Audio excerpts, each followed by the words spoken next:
अनजान चूहा। किसी जंगल में एक भेड़िया रहता था। एक दिन वो भेड़िया एक शिकारी के जाल में फंस गया। बहुत जोर लगाया मगर जाल से निकल ना पाया, बल्कि मज़अलिफ़ा ले गया। इसी तगओदो में जाल की डोरियां इसके जिस्म में गुड़ गई और जिस्म से खून रिसने लगा। इतने में करीब से एक चूहे का गुजर हुआ। भेड़िया इसे देखते ही इंतहाई लजाजत से बोला, भाई चूहे, तो मेरी मदद करो, मैं इस जाल में बुरी तरह फंस गया हूँ। तो मेहरबानी करो और अपने तेज दांतों से इस जाल को काट दो ताकि मैं आज़ाद हो जा। चूहा बोला, ना बाबा ना, अगर मैंने तुम्हें आज़ाद छूटियाँ दिला दी तो तुम सबसे पहले मुझे ही हड़प कर जाओगे। भेड़िया बोला, तुम ठीक कहते हो, मेरी फितरत कुछ ऐसी ही है, मगर तुम्हारे इस एहसान के बदले में वादा करता हूँ कि ना सिर्फ मैं अपने आप पर काबू रखूं, बल्कि जब तुम्हें किसी और दरिंदे ने तंग किया तो मैं तुम्हारी मदद करोहेगा। किस्सा मुख्तसर। काफी देर तक मिन्नत समाजत करने के बाद भेड़िए ने चूहे को राजी कर ही लिया और यूं चूहे ने इस जाल को अपने तेज दांतों से कतर डाला। भेड़िए ने आज़ाद होते ही चूहे का शुक्रिया अदा किया और कहा कि आज से तुम मेरे साथ रहोगे और मजाल है कि जंगल का कोई दूसरा जानवर तुम्हारी तरफ मैली आंख से देख सके। चूहा बहुत ही खुश हो गया और नन्हा सा सीना फैलाकर जंगल में घूमने लगा। जब भी कोई लगबेगा, जंगली बली, गीदड़, लुमड़ी वगैरह उसकी तरफ हमला करने के लिए बढ़ते, वो फौरन भेड़िए को बुला लेता और भेड़िया भी फौरन ही लब्बैक कहता हुआ चूहे की मदद को आ पहुंचता और हमला आवर को मार भगता।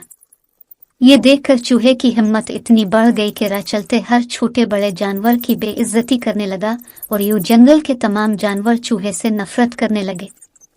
एक दिन कुछ शिकारी दोबारा जंगल में आए और उन्होंने भेड़िए पर गोली चलाई।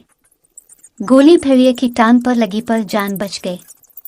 लंगड़ा भेड़िया अब शिकार करने के काबिल ना रहा।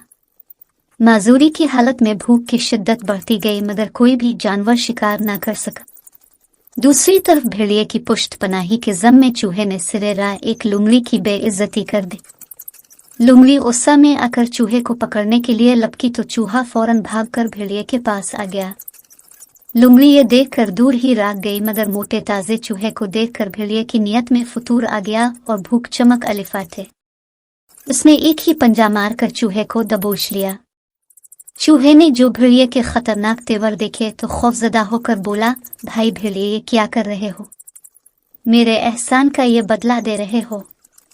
भेड़िया बोला, कमबख्त तो ने भी तो इस दिन के बाद से जंगल के तमाम जानवरों को बेइज्जत करके अपनी औकात से ज्यादा मजे किए हैं और किसी खौफ के न होने के सबब खा खा कर खूब मोटा हो गया है।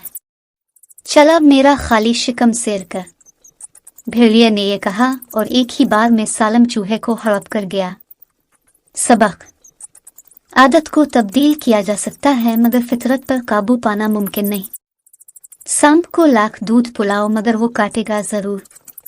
बेजोड़ दोस्ती अक्सर औकात देरपा नहीं होती और कभी ना कभी नुकसान पहुंचाती है। किसी पर किए गए एहसान की कीमत कभी नहीं वसूल करनी चाहिए। इससे नेकी भी ज़ाय होती है और इंसान का वकार भी मिट्टी में मिल जाता है। ताकतवर के मिजाज और वादे का कोई भरोसा नहीं, वो जब चाहे उससे बदल देता है।